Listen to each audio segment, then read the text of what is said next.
கர்த்தருக்கே கனமும் மகிமையும் உண்டாவதாக.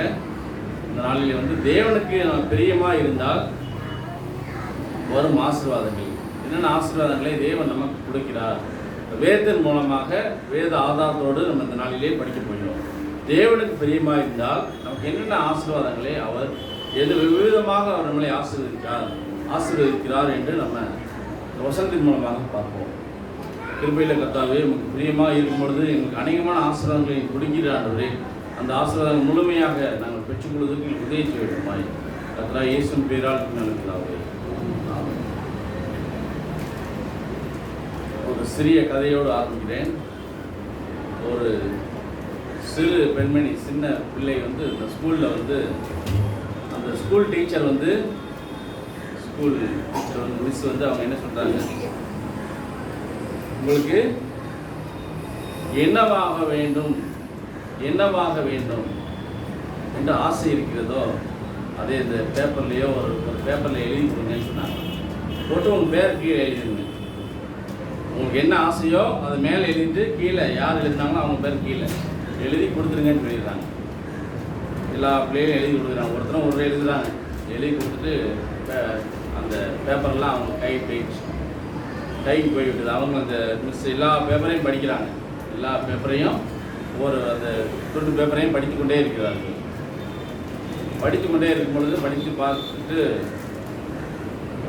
அந்த ஒரு பெண்மணி அந்த எழுதின ஒரு பெண்ணோட பேப்பரை வந்து அந்த டீச்சர் வந்து ஸ்பெசிஃபிக்காக அந்த பேப்பரை தனியாக எடுத்துடுறாங்க. எடுத்துட்டு, ஏம்மா நீ ஒவ்வொருத்தரும் கலெக்டரானு ஒரு பொண்ணு எழுதியிருக்காங்க, கலெக்டரானு ஆசைப்பட்டேன்னு எழுதியிருக்கிறாங்க. ஒருத்தவங்க வந்து நான் போலீஸ் ஆகணும்னு சொல்கிறாங்க. ஒருத்தர் நான் அட்வொகேட் ஆகணும்னு ஒரு பெண்மணி எழுதியிருக்கிறாங்க. ஒருத்தர் வந்து நான் சயின்டிஸ்ட் ஆகணும் அப்படின்னு எழுதுகிறாங்க. இப்படி ஒவ்வொருத்தரும் நல்ல இப்படி காரியங்களே எழுதிக்கிட்டே இருக்கிறாங்க. ஒரு சின்ன பிள்ளைன்னு எழுதிட்டு நான் டாக்டரானு எழுதிக்கிறேன். அப்படி ஒருத்தரும் ஒரு எழுதுகிறாங்க. ஆனால் இந்த பிள்ளை மட்டும் என்ன எப்படி எழுதுனா, நான் மொபைல் ஃபோனாக வாங்கணும்னு ஆசைப்படுறேன்னு எழுதியிருக்கேன். எப்படி எழுதியிருக்குது? மொபைல் ஃபோனாக மாறதுக்கு ஆசைப்படுறேன். இப்போ அந்த பெண்மணி ஏன் இந்த மாதிரி நீ எழுதிட்டு எல்லாரும் அவங்க எதிர்காலத்தில் எப்படி ஆகணும்னு ஆசைப்படுறாங்க, நீ மாத்திரம் மொபைல் ஃபோனாக ஆகிறதுக்கு நீ எப்போ ஆசைப்படுற? அந்த பதில் எனக்கு வேண்டும்னா அந்த சின்ன பிள்ளைகளை கேட்குறாங்க. அந்த சின்ன பிள்ளை சொல்லிச்சான், ஏன்னா நான் ஏன் மறுபடியும் ஆசைப்படுறேன், என்னுடைய அது எனக்கு உண்மையான காரணம் என்னன்னா, என் மொபைல் ஃபோன் நான் மாறிட்டோம்னா எங்கள் அப்பா அம்மா எப்பவுமே என்னை பார்த்துக்கிட்டே இருப்பாங்க. எங்கள் அப்பா அம்மா எப்பவுமே என்னைய பார்த்துக்கிட்டே இருப்பாங்க. ஏன்னா என்னையும் அவங்க பார்க்கறதுல எதைத்தான் அதிகமாக பார்க்குறாங்க, மொபைலை தான் அதிகம் பார்க்குறாங்க. அதில் தான் அவங்க கவனம் எல்லாம் இங்கே இருந்து ஒரு நிலைக்கு அதில் தான் அவங்க பக்கத்தில் தலையை பக்கத்தில் வச்சுக்கிட்டாங்க, தலாணி கடியில் வச்சுக்கிட்டாங்க. நைட்டெல்லாம் எழுச்சி பார்க்குறாங்க, பகலில் எழுச்சோன்னு பார்க்குறாங்க. இனியும் பார்க்குறாங்க தான். ஆனால் அதை பார்க்கறத விட என்னை பார்க்குறது ரொம்ப கம்மியாக இருக்குது. அதை தான் அதிகம் பார்க்குறாங்க. அப்போ நம்ம மொபைல் ஐட்டம்னா என்னை எப்போவுமே பார்த்துக்கிட்டே இருப்பாங்களே, அதனால் மொபைலாக ஆசைப்படுறேன்னு அந்த சின்ன பிள்ளை சொல்கிறேன். பெரியமானது காலங்களில் அதே மாதிரி தான் சரி. அதே போல் தான் அந்த ஆவிக்கிற வாழ்க்கையில் சரி, நம்ம யாரும் பார்ப்பதில்லை. அவர் நம்மளை பார்த்து கொண்டே இருக்கிறார். தேவன் நம்மளை பார்த்து கொண்டே இருக்கிறார். நாம் என்ன செய்யல, அவரை அதிகமாக பார்க்கறதில்லை. அதிகமாக என்ன செய்யணும், நம்ம உலகத்தையே பார்த்து கொண்டு இருக்கிறோம். ஆனால் தேவனுக்கு பிரியமாக இருக்கும் பொழுது நம்ம வந்து என்ன செய்வார், அவர் நம்மளை இன்னும் அதிகமாக ஆசீர்வதிப்பார். பெண்ணியமனை குறித்து இந்த வசனத்தில் படித்தோம் இல்லையா, பெண்ணியமனை குறித்து கர்த்தருக்கு பிரியமானவன் அவரோட சுகமாய் தங்கியிருப்பான், அவனை என்னாலும் அவர் காப்பாற்றி அவன் எல்லைக்குள்ளாக வசமாக இருப்பார் என்றான். இது யார்கிட்ட சொல்றது? மோசே வந்து இஸ்ரேல் ஜனங்களுக்கு முன்பாக அவர்களை ஆசீர்வதிக்கும் முன்பாக இந்த பெண்ணியமனை குறித்து அவர் சொல்வதை பார்க்க முடிகிறது. அவர் என்ன சொல்றார்? கர்த்தருக்கு அவர் பிரியமானவன் அவரோட அவர் சுகமாய் தங்கியிருப்பான், அவனை என்னாலும் அவர் காப்பாற்றி அவன் எல்லைக்குள்ளாக இருப்பார். இப்போ நான் கர்த்தருக்கு பிரியமாக இருக்கும் பொழுது நம்ம வாழ்க்கிற வாழ்க்கை சுகமாக இருக்கும். அது மாத்திரமல்ல, அவர் நம்மளை காப்பாற்றி கொண்டே வருவார். ஒவ்வொரு சமயத்திலும் ஒவ்வொரு காரியங்களையும் ஒருத்தரை கொண்டு நம்மளை காப்பாற்றி நம்மளை பாதுகாத்து கொண்டே இருப்பார். பெண்ணியவனை காப்பாற்றி போல் நம்மளையும் அவர் பாதுகாப்பார். அவன் எல்லைக்குள்ளாக வாசமாக இருப்பார். நம்ம இல்லைன்னா என்ன எல்லை?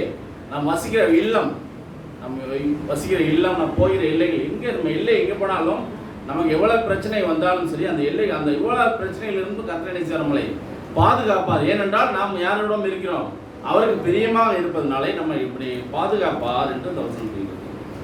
அது மாத்திரம் இல்லை, வேதத்தில் வந்து எத்தனையோ பிள்ளைகளை அவர் வந்து காப்பாற்றி கொண்டு வந்தார். வேதத்தில் சிங்கங்களின் கெபியிலிருந்து யாரை காப்பாற்றினார்? தானியேலை காப்பாற்றினார். தானியேல் 6ஆம் அதிகாரம் 22வது வசனம். தானியேல் 6ஆம் அதிகாரம் 22வது வசனம். 6:22. சிங்கங்களின் கெபியிலிருந்து யாரை காப்பாற்றி? என்னை சேதப்படுத்தாதபடி தேவன் தம்முடைய தூதனை அனுப்பி அவர்களின் வாயை கட்டி போட்டார். அதனால் என்றால் அவருக்கு முன்பாக நான் குற்றமற்றவனாய் காணப்பட்டேன். ராஜாவாகி உமக்கு முன்பாக நான் நீதிகேடு செய்ததில்லை என்றார். சிங்கம் கடிக்காமல் இருந்ததுக்கு 2 காரணம். என்ன காரணம்? அவன் தேவனுக்கு முன்பாக குற்றமற்றவனாய் காணப்பட்டான். தேவனிடத்திலிருந்து அவனுக்கு குற்றம் அவனை கண்டுபிடிக்க முடியவில்லை. அவனுடைய ராஜாவாய் உமக்கு முன்பாக நான் நீதிகேடு செய்ததில்லை. தேவனுக்கும் கீழ்ப்படிந்தான், அந்த நாட்டில் உள்ள ராஜாவுக்கும் எந்த நீதிக்கேடும் அவர் செய்யவில்லை. 2 காரியங்களை செய்தார். தேவனுக்கும் கீழ்ப்படிய வேண்டும், ராஜாவுக்கும் கீழ்ப்படிய வேண்டும். அப்போ அந்த குற்றம் அவருக்கு ஒரு தேவன் மத்தியிலே அவருக்கு என்ன செய்ய ஒரு குற்றமும் அவனை கண்டுபிடிக்காத அளவுக்கு அவன் இருந்தார். அந்த சிங்கங்கள் அவனை சேதப்படுத்தவில்லை. சிங்கங்கள் எப்படி இருக்கும்? சிங்கங்கள் அந்த பட்னியா போட்டிருக்காங்க. பட்னியா போட்ட சிங்கம் எப்படி இருக்கும்? சிங்கம் அது பட்னியா போட்டோன்னா அதுக்கு ரொம்ப அதாவது ரொம்ப இதாக இருக்கும். கட்சிக்கிற சிங்கம்னா ரொம்ப ஒரு ஆக்ரோஷமாக இருக்கும். அந்த சிங்கங்கள் எப்படி இருக்கும்? ஏதாவது கிடைக்குமான்னு பார்த்துக்கிருக்கோம். என்ன செய்யணும் அப்படி. ஆனால் அந்த டயத்தில் அவளை பசிருந்தா கூட சிங்கங்களின் வாய்களை அவர் கட்டி போட்டதுனால அவனால் கடிக்க முடியல. அது அப்படியே உட்காந்துருச்சு. ஏனென்றால் அவன் வந்து ஜெபிக்கிற மகனாகவும் இருந்தான், தேவனுக்கு பிரியமானவனாகவும் இருந்தான். தேவனுக்கு பிரியமாக இருந்தால் சிங்கம் போன்ற எவ்வளோ பிரச்சனைகள் முன்னாடி வந்து நின்னா கூட அப்படியே அவர் என்ன செய்யணும், அவருக்கு உண்மையாக இருக்கும்பொழுது அவங்களோட வாய்களையும் சரி நம்மளை பார்த்தாலே அவங்க என்ன செய்வார், ஒன்றும் செய்ய முடியாமல் அப்படியே அடங்கி அப்படியே உட்காந்துருவார். ஏனென்றால் நமக்கு தேவனுக்கு உண்மையாக இருந்தால் தான், உண்மையாக இருக்க வேண்டும், வேதத்தில் நடந்தால் தான் அப்படி செய்வார். அதே அந்த அனுபவத்தை யார் பெற்றார்? தானியேல் பெற்றார். சிங்கங்கள் அவர் கடிக்கவில்லை. 2வது, ஏறுகிற அக்கினி சூழலில் யாரை போட்டார்கள்? Shadrach, Meshach, Abednego. அவர்களை கர்த்தர் காப்பாற்றினார். எப்படி காப்பாற்றினார்? தானியேல் 3ஆம் அதிகாரம் 17வது. எத்தனை மடங்கு அவர்கள் அந்த அக்கினி சோலையிலே சூடு பண்ணினார்கள்? 7 மடங்கு. சின்ன சூடு பட்டால் கூட அவங்களுக்கு தாங்குதான். சின்ன பட்டா அப்படி டக்குன்னு பொத்தி எவ்வளோ கையில் போட்டுச்சா பெருசாகிடும், கை வீங்கிது. ஆனால் 7 மடங்கு சூடாக்கி உள்ளதீக்கு போடுறாங்க. எத்தனை பேரை? 3 பெருசுகளை உள்ளதீக்கு போடுகிறார்கள். ஆனால் 4 பேர் அந்த அக்னி சோலையிலே வலம் வந்து கொண்டிருக்கிறார்கள். அவர்களிடம் ஒரு காயம் ஏற்படவில்லை, தீக்காயங்கள் ஏற்படவில்லை. அவர்கள் பாதுகாக்கப்பட்டார்கள். ஏன் பாதுகாக்கப்பட்டார்கள்? அவர்கள் தேவனுக்கு உண்மையுள்ளவர்களாக இருந்தார்கள், பிரியமுள்ளவர்களாக இருந்தார்கள். பிரியம் நமக்கு வந்து தேவனுக்கு பிரியமாக இருக்கும்போது தான் நமக்கு என்ன செய்துள்ள காரியங்கள் வருகிறது. ஆக நம்ம தேவனுக்கு பிரியமாக நம்ம 24-25 அப்பொழுது ராஜாவாகிய பிரமித்து தீவிரமாய் எழுந்து தன் மந்திரிமார்களை நோக்கி 3 புருஷரை அல்லவா கட்டோடர்களாக அக்னியிலே போடுவித்தோம் என்றான். அவர்கள் ராஜாவுக்கு விரோதமாக ராஜாவே என்றார்கள். அதற்கு அவன் 4 பேர் விடுதலையாய் அக்னியின் நடுவிலே காண்கிறேன், அவர்கள் ஒரு சேதம் இல்லை, 4ஆம் நாளின் நாள் சாயல் தேவபுத்திரனுக்கு ஒப்பாயிருக்கிறது. 3 பேரை அக்னி சோழலை போடும் பொழுது, ஆனால் இங்கே இருப்பதோ 4 பேர் உலாய் கொண்டு வருகிறார்கள். அவர்களுக்கு என்ன இல்லை, ஒரு சேதம் இல்லை, ஒன்றும் ஆகவில்லை, ஒரு தீ அவர்களை ஒன்றும் படவில்லை. அவர்கள் இருக்கிறார்கள், அவர் உலாவிக் கொண்டு சந்தோஷமாக அவர்கள் நடந்து கொண்டிருக்கிறார்கள். 27ஆம் வசனம் படிங்க. அதிகாரிகளும் தலைவரும் ராஜாவின் அதிபர்களும் கூடி அந்த புருஷருடைய சரீரங்களின் மேல் அக்கினி பிளன் செய்யாமலும் அவருடைய தலைமயிர் கருகாமலும் அவருடைய சாலைகள் சேதப்படாமலும் அக்கினிய மனம் அவர்கள் வீசாமல் தீயில தூக்கி போட்டாலும் அவருடைய சரீரங்களிலே அவர்கள் உடைகளிலே அந்த அக்கினியுடைய அந்த வாசங்கள் அவருக்கு வரவில்லை. தலைமயிலிருந்து ஒன்றுமே ஆகவில்லை, அப்படியே போடாத மாதிரியே இருக்கிறார்கள். அந்த தீயுடைய வாசம் ஒன்றும் அவர்கள் மேலே வரவில்லை. இப்போ தேவன் அவர்களுக்கு பாதுகாத்தார். ஏன்னா அக்கினி சோலையில் போட்டாலும் சரி அவர்கள் பாதுகாக்கப்பட்டார்கள். அப்புறம் தாவீதுக்கு எவ்வளவு இவ்விதமாக தேவன் அவரை காப்பாற்றினார் என்று 2 சாமுவேல் 8ஆம் அதிகாரத்தில் பார்க்க முடியும். 2 சாமுவேல் 8ஆம் அதிகாரத்தில் தாவீதை அவர் போன இடத்துலெல்லாம் தேவன் அவனை பாதுகாத்தார் என்று இந்த வசனம் சொல்கிறது. 2 சாமுவேல் 8ஆம் அதிகாரம் 6வது வசனம். தமஸ்குவுக்கு அடுத்து சீரியாவிலே தானியங்களை வைத்தான். சீரிய தாவீதை சேவித்து அவனுக்கு கப்பம் கட்டினார்கள். தாவீது போன இடமெல்லாம் கர்த்தர் அவனை காப்பாற்றினார். தமஸ்கு அடுத்த சிரியாவிலே தானியங்களை வைத்தான். தானியங்கள் என்று பார்க்கும்பொழுது அந்த காவல் படையை வைத்தான். காவல் படைகளை சிரியாவிலே சிரியாவிலே காவல் படைகளை தாவீது வைத்தான். தாவீதை சேவித்து அவனுக்கு கப்பம் கட்டினார்கள். தாவீது போன இடத்திலெல்லாம் கர்த்தர் அவனை காப்பாற்றினார். எங்கெல்லாம் போறாரோ அங்கெல்லாம் அவருக்கு என்ன இருக்குது? பாதுகாவல் இருக்கிறது. இங்கே எவ்வளோ இடம் இங்கே போனாலும் சரி, தேவனுடைய தூதரை கொண்டு அவன் பாதுகாத்து ஒரு சேதம் வரவில்லை. அவன் போகிற இடமெல்லாம் அவனுக்கு என்ன இருந்தது? பாதுகாப்பு இருந்தது. அவரை காப்பாற்றி கொண்டே வந்தார். இப்போ இவர்களுக்கு மாத்திரம்தான் நம்ம பாதுகாப்பாரா? நம்மளையும் பாதுகாப்பார். அவர் பிரியமாக இருந்த யாராக இருந்தாலும் சரி, வசனங்கள் கீழ்ப்படுகிற எந்த யாராக இருந்தாலும் சரி, அவர்களுக்கு கண்டிப்பாக அவர் பாதுகாப்பார். ரெண்டாவது காரியம் நம்ம வச்ச ஃபர்ஸ்ட் காரியம் காப்பாற்றுகிறார். ரெண்டாவது சிறையிருப்பை திருப்புகிறார். சிறையிருப்பு என்று பார்க்கும்போது ஒரு கட்டு, அந்த கட்டுகளிலிருந்து கர்த்தர் நமக்கு விடுதலை கொடுக்கிறார். சங்கீதம் 14வது சங்கீதம் 7வது வசனம். சங்கீதம் 14வது சங்கீதம் 7வது வசனம். சங்கீதம் 14வது சங்கீதம் 7வது. சீயோனிலிருந்து இஸ்ரவேலுக்கு ரட்சிப்பு வருவதாக கர்த்தர் தம்முடைய ஜனத்தின் சிறையிருப்பை திருப்பும்போது யாக்கோபுக்கு களிப்பும் இஸ்ரவேலுக்கு மகிழ்ச்சி உண்டாகும். கர்த்தர் தம்முடைய ஜனத்தின் சிறையிருப்பை திருப்பும்போது யாக்கோபுக்கு களிப்பும் மகிழ்ச்சி உண்டாகும். ஜனத்தின் சிறையை திருப்பும் பொழுது யாக்கோபுக்கு என்ன கொடுக்கிறாரா? களிப்பும் இஸ்ரவேலுக்கு மகிழ்ச்சி உண்டாகும். அவர் சிறையிருப்பு, நம்மளாம் ஒரு சிறையில இருக்கிறோம். சிறைனா நம்ம ஜெயில இல்ல, ஒவ்வொரு விதமான சிறையில நம்ம உள்ள இருந்துருக்கோம். தெரியாது, ஒருத்தருக்கு அவங்களுக்கு தான் தெரியும் அவங்க என்ன சிறையில இருக்காங்க. ஒவ்வொருத்தருக்கும் ஒரு விதமான சிறையில உள்ள இருந்துருக்கிறோம்.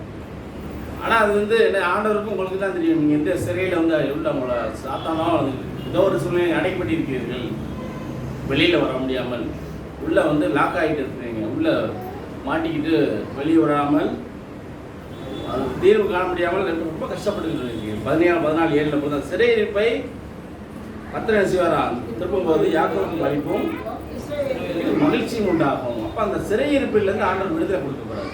ஆனால் நீங்கள் செய்ய வேண்டிய காரியம், கர்த்தருக்கு நீங்கள் பிரியமாக இருக்கும் பொழுது உங்கள் சிறையிருப்பை மாற்றுவார். யோபுக்கிட்ட சிறையிருப்பை கர்த்தர் என்ன செய்தாரா? மாற்றினார். யோபு 42ஆம் அதிகாரம் 10வது வசனம். யோபு 42ஆம் அதிகாரம் 10வது வசனம். யோபு தன் சிறையிருக்காக வேண்டுதல் செய்த போது கர்த்தர் அவன் சிறையிருப்பை மாற்றினார். யோபுக்கு முன் இருந்த எல்லாவற்றையும் பார்க்கணும். இரட்டத்தனையாய் அவன் கர்த்தர் அவனுக்கு தந்தருளினார்.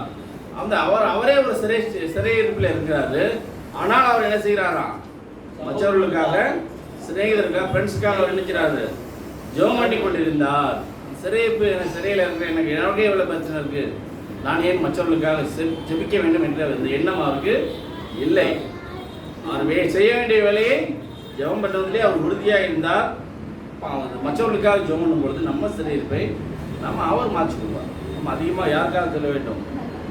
ஒரு பழமொழி சொல்வது, ஊரார் பிள்ளையை ஊற்றி வளர்த்தால் தான் பிள்ளை தானே வளரும்ட்டு ஒரு பழமொழி இருக்கு தமிழில். ஊரார் பிள்ளையை ஊற்றி வளர்த்தாதான் நம்ம பிள்ளை தானாகவே வளரும்.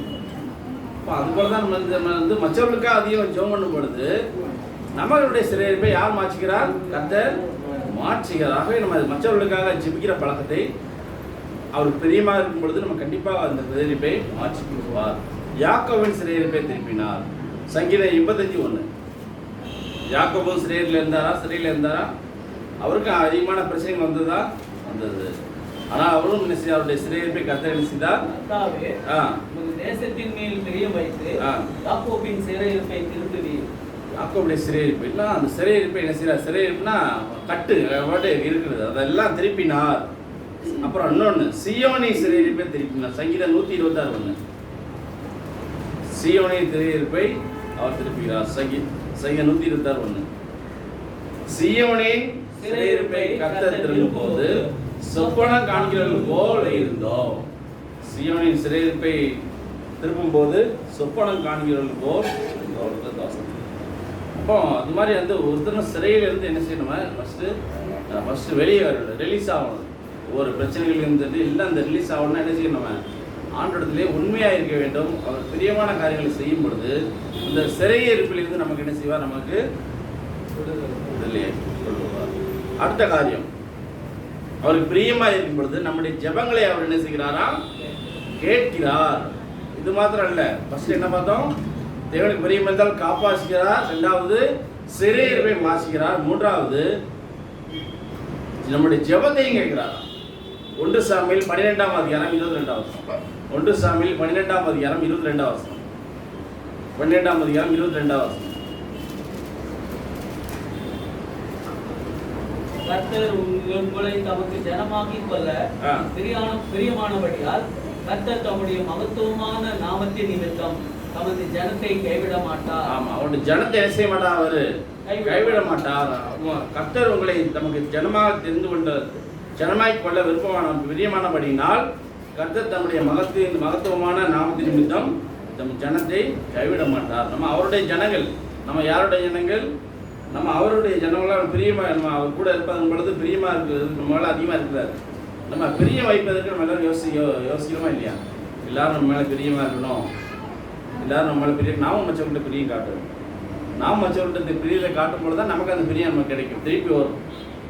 நம்ம யாருக்கும் பிரியம் கொடுக்காமல் இருந்தால் நமக்கு அந்த பிரியம் நமக்கு வராது. அன்பை கொடுங்கள், அன்பு உங்களுக்கு திருப்பி கொடுக்கப்படும். கொடுங்கள், அப்பொழுது கொடுக்கப்படும். நம்ம மற்றவங்களுக்கு பிரியத்தை செய்ய வேண்டும், காட்ட வேண்டும். பிரியத்தை இயேசு பிள்ளைகளுக்கு காட்டினது போல நாம் மற்றவர்கள் மேலே பிரியத்தை காட்டும்போது நமக்கு அந்த பிரியம், சில நேரத்தில் அது பிரியம் உண்மையில்லாத பிரியங்கள் கூட இருக்கலாம், போலியான ஒரு பிரியங்கள் கூட சில நேரங்களில் வரலாம். அதை பற்றி நம்ம என்ன செய்ய வேண்டாம், கவலைப்பட வேண்டாம். போலியாக ஒரு பிரியமாக இருக்கிறது அதை பற்றி நம்ம கவலைப்படாமல், ஆனால் இயேசு உங்களை உண்மையாக பிரியப்படுகிறார். இயேசு உங்கள் மேலே உண்மையான பிரியம், அன்பு அவர் மேலே வைத்திருக்கிறார். அந்த வகையில் உலக பிரியங்களை பற்றி நீங்கள் அதிகமாக என்ன செய்வார்கள், அதிகமாக நீங்கள் கவலைப்பட வேண்டாம். அதற்காக நீங்கள் நேரத்தை செலவிட வேண்டாம். ஆண்டவர் மேலே நீங்கள் பிரியமாக இருக்கீங்க, அது உங்களுக்கு செஞ்சால் போதும். அந்த ஒரு காரியம் தான் செய்யுங்கள். உலக மனிதர்களுக்கு பிரியம் காட்டினாலும் சரி, காட்டாவிட்டாலும் சரி, ஆண்டவர் உங்கள் மேலே என்ன இருக்கிறார், பிரியமாக இருக்கு. அந்த ஒரு காரியமே இந்த கடைசி காலங்களில் போதுமானதாக காணப்படுகிறது. தாவீதின் ஜெபத்தை கேட்டார், படிச்சோம் இல்லையா? சங்கீதம் 18:6, சங்கீதம் 18:6, சங்கீதம் 18:6.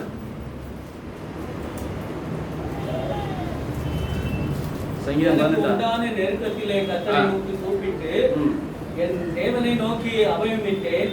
தமது ஆலயத்திலிருந்து என் சத்தத்தை கேட்டார். என் கூப்பிடுதல் அவர் சந்ததியிலே போய் அவர் செவிகளில் ஏறிச்சு.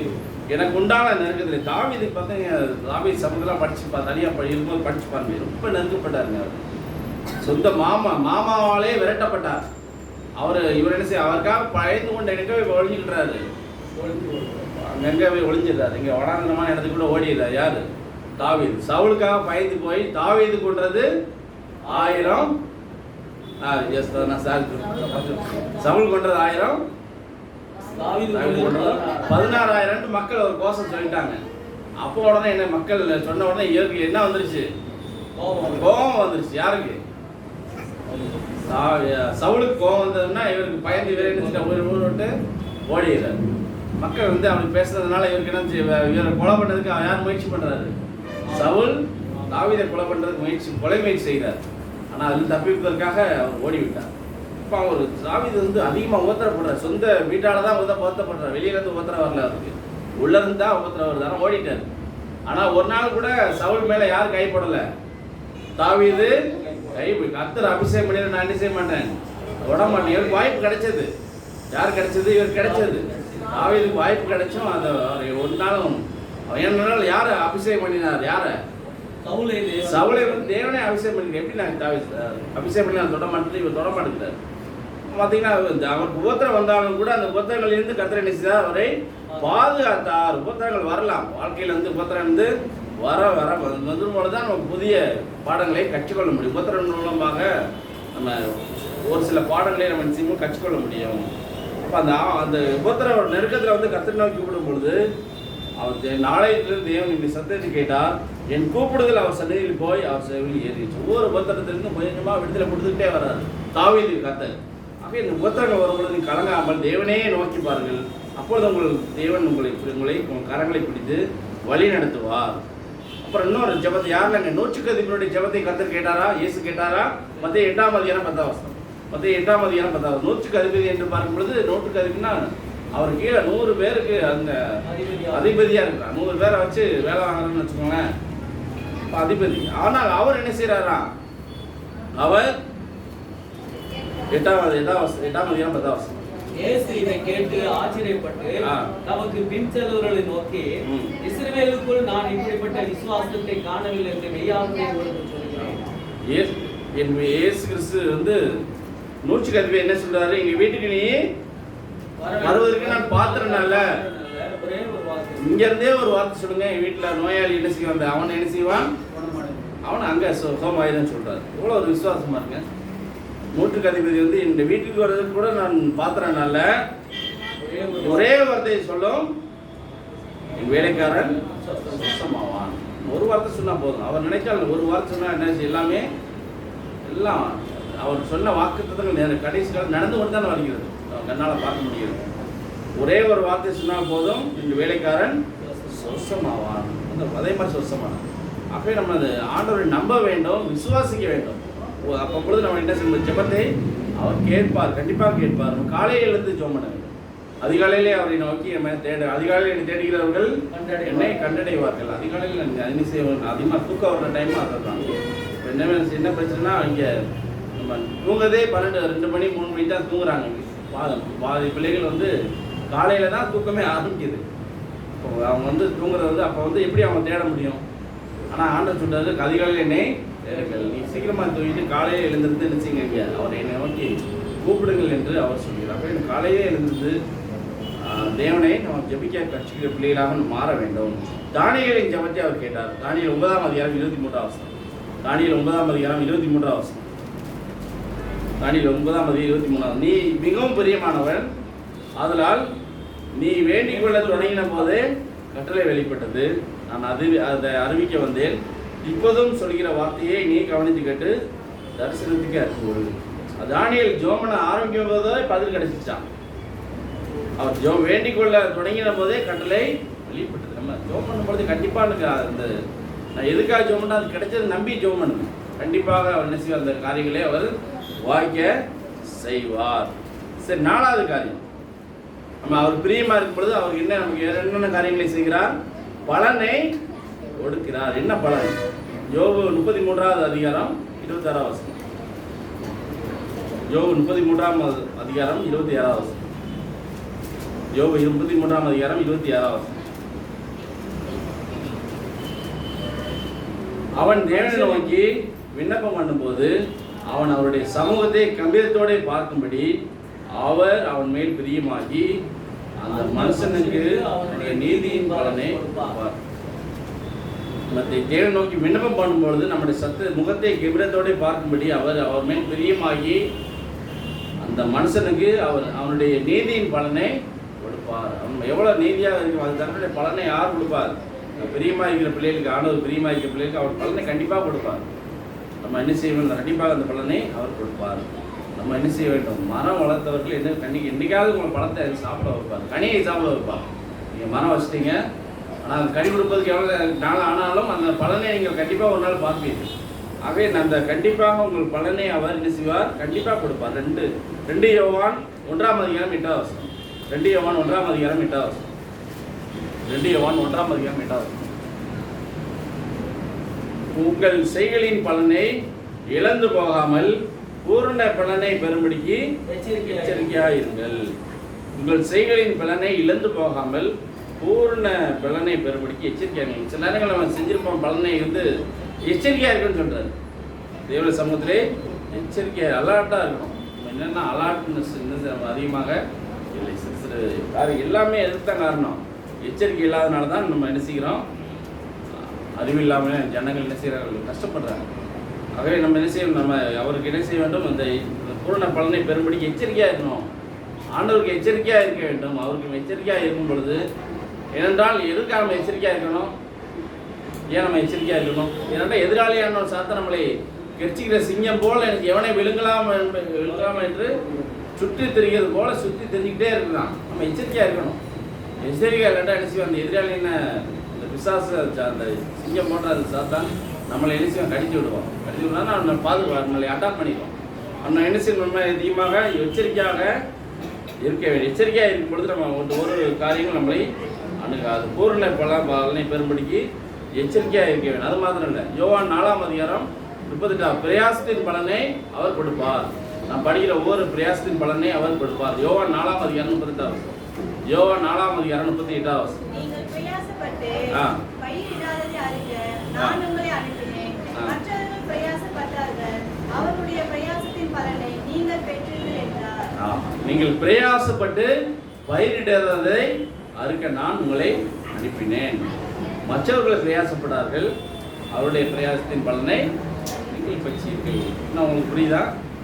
நமக்கு ஒன்றுமே செய்யலை, ஆனால் ஆனந்த நினைச்சுவார் நமக்கு அந்த பலனை கர்த்தர் நமக்கு கொடுப்பாரு. அவருடைய பிள்ளைகளுக்கு பிரியமாக இருக்கிற பிள்ளைகளுக்கு அவர் அந்த பிரயாசத்தின் பலனை, மற்றவர்களுக்கு பிரயாசப்பட்டாலும் அதனுடைய பலனை நாம் என்ன செய்வோம், நேரங்களிலே நம்ம அனுமதித்து கொடுத்துருப்போம். அப்போ அந்த கிருபைகளை அவருடைய பிள்ளைகளை கொடுப்பார். இப்போ நீதியின் பலனை கொடுக்கிறார். யோபு 33ஆம் அதிகாரம் 12.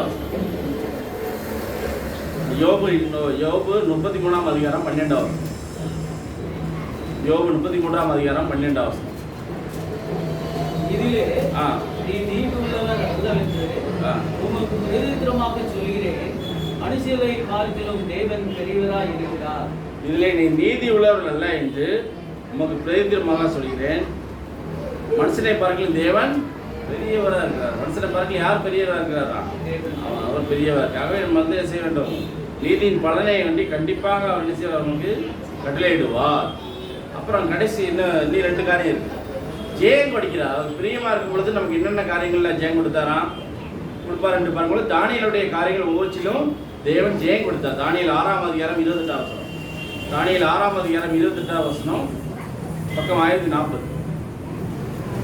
தானியேல் 6ஆம் அதிகாரம் 28 வசனம். தரியு ராஜ்யபார காலத்திலும் பெர்சியனாகிய கோரேசுடைய ராஜ்யபார காலத்திலும் தானியேலின் காரியம் ஜெயமாயிருந்தது. தானியேலின் காரியம் யார், தரியின் ராஜ்யபார காலத்திலும் பெருசின கோரேசினுடைய ராஜ்யபார காலத்திலும் தானியேலின் காரியம் ஜெயமா இருந்தது.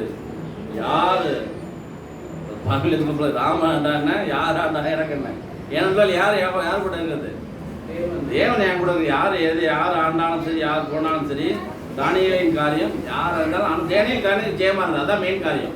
தானியேலுடைய காரியம் ஜெயமா இருந்தது. ஒன்றுமா அவருடைய காரியம் எது கையை எடுத்ததெல்லாம் என்ன இருந்தது, ஜெயமாக மாறினது. அது மாத்திரம் இல்லை,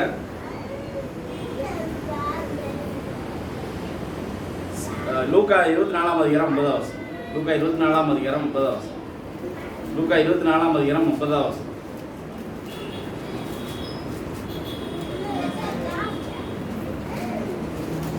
லூக்கா 24ஆம் அதிகாரம் 30 வசனம். ஆமாம், 24:50. தேவன் என்ன செய்கிறார்?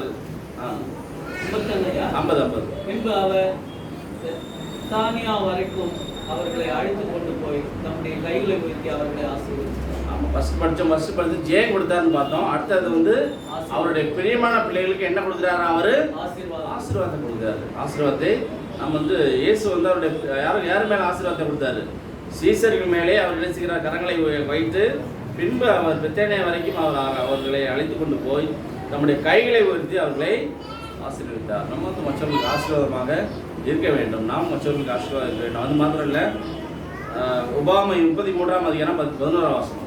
உபாகம் 33ஆம் அதிகாரம் 11 வசனம். உபாகம் 33ஆம் அதிகாரம் 11 வசனம். கர்த்தாவே அவன் சம்பத்தை ஆசீர்வதித்து அவன் கைக்கிரியின் மேல் பிரியமாயிரும், அவனை பகைத்து அவருக்கு விரோதமாக எழுப்புகிறவர்கள் திரும்ப எழுந்தாதபடி அவருடைய இடுப்புகளை நொறுக்கிவிடும் என்றார். பார்த்தீங்களா, இந்த வசனம் போட்டிருக்கிறது. அவன் சம்பத்தை ஆசீர்வதித்து அவன் கை கிரியின் மேல் பிரியமாயிரும், அவனை பகைத்து அவனுக்கு விரோதமாக எழும்புகள் திரும்ப எழுந்தாதபடி அவருடைய இடுப்புகளை நொறுக்கிவிடும். இடுப்பை நொறுக்கிட்டா என்ன ஆகும், இந்த ஒன்றும் செய்ய முடியாது, இடுப்பை நடக்கப்பட முடியாது. அதுதான் மெயின் பாட்டு, ஜாயினிங் பாட்டு. நொறுக்கிவிடும் என்று சொல்லுவாங்க. நமக்கு பிரியமான பிள்ளைகளுக்கு நமக்கு ஆபத்து வரும்போது அவங்க நடக்க விடாமல் அவர்களை ஒன்றும் செய்ய விடாமல் பண்ணி தேவன் பயன்படுவாங்க. அவர்கள் இடுப்புகளை நொறுக்கிவிடும் என்றான். இப்படியாக இந்த சம்பவத்தில் பட்டது. அப்போ அவருடைய பிள்ளைகளுக்கு ஒரு கடைசியாக பார்க்கும் பொழுது அவருடைய பிள்ளைகளோடு கூட, அவர் பிரியமான பிள்ளைகளோடு கூட எப்பொழுதும் அவரோடு கூட இருக்கிறார். யோசுவாவோடு தேவன் இருந்தார். யோசுவா 6ஆம் அதிகாரம் 27ஆம் வசனம். யோசுவாவோடு தேவன் இருந்தார். யோசுவா 6ஆம் அதிகாரம் 27ஆம் வசனம். எவ்விதமாய் கர்த்தர் யோசுவாவோடு இருந்தார், அவர் கீர்த்தி தேசமெங்கும் பரவிச்சு. அவருடைய தேசம், அவருடைய கீர்த்தி தேசமெங்கும் பரவிச்சு. நமக்கு ஆண்டவர் பிரியமா இருந்தோம்னா நம்ம பேர் எல்லா இடத்துலையும் என்ன இருக்கிறோம், போய்விடும். அவனை பற்றி எல்லாரும் பேச ஆரம்பித்துவிடுவார்கள். அவனுடைய யோசுவாவை பற்றி எல்லாரும் அவருடைய கீர்த்தியை பற்றி அவருடைய பேர் எல்லா இடத்திலும் எல்லா இடத்திலும் பரவினது என்று வேதத்தில் பாருங்க. அவருக்கு பிரியமான பிள்ளைகளுக்கு இந்த வாய்ப்பை கொடுக்கிறார். எல்லாரும் கொடுக்குறாரா? எல்லாரும் கொடுக்குறது. இதே உலக காரியங்களை பார்க்கும்போது எத்தனையோ பிள்ளைகள் வந்தார்கள் போனார்கள். ஆனால் ஒரு சிலருக்கு தான் அந்த கீர்த்தி கிடைக்குது. எல்லாருக்கும் அந்த கீர்த்தி கிடைக்குதா? எல்லாரும் கிடைக்காது. எல்லா ஃபீல்ட்லையும் பார்த்தீங்கன்னா ஒரு ஆள் தான் சைன் ஆகுறாங்க. சைன் ஆகுறதுன்னா எந்த ஃபீல்டில் எடுத்தாலும் சரி, ஏதாவது 1-2 பேர் கொஞ்சம் பேருக்கு தான் அந்த ஃபீல்டில் கடைசி வரைக்கும் சைனாக கடைசி வரைக்கும் இருப்பாங்க. பாதி பேர் என்ன ஆவாங்க, ஃபெயிலியர் ஆகும் அல்லது அந்த அளவுக்கு சைன் ஆக முடியாது, அந்த பிரகாசிக்க முடியாது. 1-2 ஒவ்வொரு காரியங்களும் சரி, போதர்களாக இருந்தாலும் சரி, எதுனாலும் எடுத்து பாருங்களேன், நல்லா எடுத்து தெரிஞ்சு பாருங்கள். ஒரே இடத்துல தான் படிச்சிருப்பாங்க, பாஸ்டர் தான் படிச்சிருப்பாங்க. ஆனால் ஒரு சில பாதர்கள் கையாக சைனாக இருப்பாங்க, ஒரு சில அப்படியே தான் இருப்பாங்க கடைசி. அப்போ என்ன காரணம், என்ன அந்த பிரச்சனை நம்ம டெய்லி அப்படி இல்லை. நம்ம சைன் ஆவதற்கான முயற்சிகளை ஒருத்தர் சில காரியங்களை செய்யவில்லை, ஒரு காரியங்களை செய்யவில்லை, நம்ம அப்படியே இருந்து கொண்டு இருக்கிறோம் என்று அர்த்தம். தேவனுக்கு பிரியமாக இருக்கும் பொழுது நமக்கு இந்த காரியங்கள்லாம் கடைப்பிடிக்கும் போது சைன் ஆகிட்டே இருப்போம். அப்போ அந்த சைன் ஆவதற்கான என்ன செய்ய வேண்டும், அந்த கீர்த்தி உலகமுக்கும் பரவ வேண்டும். பரவினது இந்த யோசுவாவுடைய இந்த யோசுவாவை பற்றி போனது என்று சாமுவேலோடு கூட கத்திருந்தார். 1 சாமுவேல் 3ஆம் அதிகாரம் 19ஆம் வசனம். 1 சாமுவேல் 3ஆம் அதிகாரம் 19ஆம் வசனம். 1 சாமுவேல் 3ஆம் அதிகாரம் 19ஆம் வசனம். வளர்ந்தான், கர்த்தர் அவனோடு இருந்தார், அவர் தம்முடைய எல்லா வார்த்தைகளிலும் ஒன்றாயிலும் தரையிலே விழுந்து போகவிடவில்லை. அப்போ நம்ம வளர்னா யாரோட கூட இருக்கணும், சாமுவேல் தேவனோடு கூட. சாமுவேல் வளர்ந்தான். வளர்ந்த இடம் முக்கியமான இடம். சாமுவேல் எங்கே வளர்ந்தான்? தேவனுடைய ஆலயத்தில் வளர்ந்தான். நம்ம ஆசிரியருக்கு தேவன் நம்மளோட கூட இருக்கணும்னா எங்கே வளரணும்? நம்ம ஆலயத்தில் வளரணும். நம்ம எந்த இடத்துல இருந்தாலும் பரவாயில்ல, இடம் பிரச்சனை இல்லை. நம்ம வளர வேண்டிய இடம் எங்கே இருக்க வேண்டும்? ஆலயத்திலே வளர வேண்டும். ஏனென்றால் ஆலயம் நமக்கு என்ன செய்யணும், கிறிஸ்தவ பிள்ளைகளுக்கு நமக்கு இது ஒரு பாடசாலை போல. இந்த ஆலயம் என்பது தேவன் கற்பிக்கிற பாடங்களே நம்ம ஆலயத்தில் கற்றுக்கொள்கிறோம். ஆகவே நம்ம வளர வேண்டிய இடம் எங்கே இருக்க வேண்டும்? ஆலயத்தில் இருக்க வேண்டும். அப்பொழுது நமக்கு அவர் தேவனுடைய பிள்ளைகளுக்கு அவர் என்ன செய்வார்? கூட இருக்கிறார். 1 சாமுவேல் 3:19 சொன்னது போல நம்ம ஒவ்வொரு சமயத்திலும் தேவன் சாமுவேல் வளர்ந்தான், கர்த்தர் அவனோடு கூட இருந்தார், அவர் தம்முடைய எல்லா வார்த்தைகளிலும் ஒன்றாயிலும் தரையிலே விழுந்து போக விடவில்லை. கர்த்தர் ஒரு காரியங்களை செய்திட்டார்னா கண்டிப்பாக அந்த காரியங்களை நிறைவேற்றி கொடுப்பார். குழந்தை பிறக்குன்னு சொன்னார், குழந்தை பிறந்தது. அந்த குழந்தை ஆலயத்தில் வளர்ந்தது. ஒரு பெரிய திக்குதரிசியாக மாற்றப்பட்டான் சாமுவேல். இப்போ அந்த எப்போதும் கூட இருப்பார்னா அவருடைய பிள்ளைகளோடு கூட யோசுவாவோடு இருந்தார். அது மாத்திரம் இல்லை, சாமுவேலும் கூட இருந்தார். பார்த்தீங்கன்னா இவ்வளோ காரியங்களை படிச்சுக்கோங்க. பிரியமான பிள்ளைகளுக்கு எத்தனை காரியங்களை இது வரைக்கும் படிச்சுக்கோங்க? ஞாபகம் இருக்குதா உங்களுக்கு? கிட்டத்தட்ட எத்தனை? 5, 6, 7 காரியங்கள் சொல்லிட்டேன். ஃபர்ஸ்ட் என்ன படித்தோம்? தேவனுக்கு பிரியம் என்றால் அந்த பிள்ளைகளை அவர் நேசிக்கிறார், காப்பாற்றுகிறார். ரெண்டாவது காரியம், ரெண்டாவது சிறையிருப்பை மாற்றுகிறார். மூன்றாவது ஜெபத்தை அவர் பிரியமான பிள்ளைகள் ஜெபத்தை அவர் கேட்கிறார். 4வது அவருடைய பிரியமான பிள்ளைகளுக்கு ஜெயத்தை கொடுக்கிறார். அது மாத்திரமல்ல, ஆசீர்வாதத்தை அருளி செய்கிறார். கடைசியாக 7வது அவருடைய பிள்ளைகளோடு கூட இருக்கிறார். 7 காரியங்களை பார்த்தோம். ஆகவே இந்த காரியங்கள்லாம் நீங்கள் மனசில் வச்சுக்கோங்க. எழுதி இருந்தால் வீட்டிலேயே கூட படித்து கொள்ளலாமா? ஆகவே கர்த்தர் உங்களோட அவர் பிரியமாக இருப்போம், நம்ம தேவனுக்கு பிரியமாக இருப்போம். அவருக்கு இன்னும் அதிகமான கிருபைகளை அவர் அவருடைய வாழ்வில் அவர் தருவாராக. ஆமென்.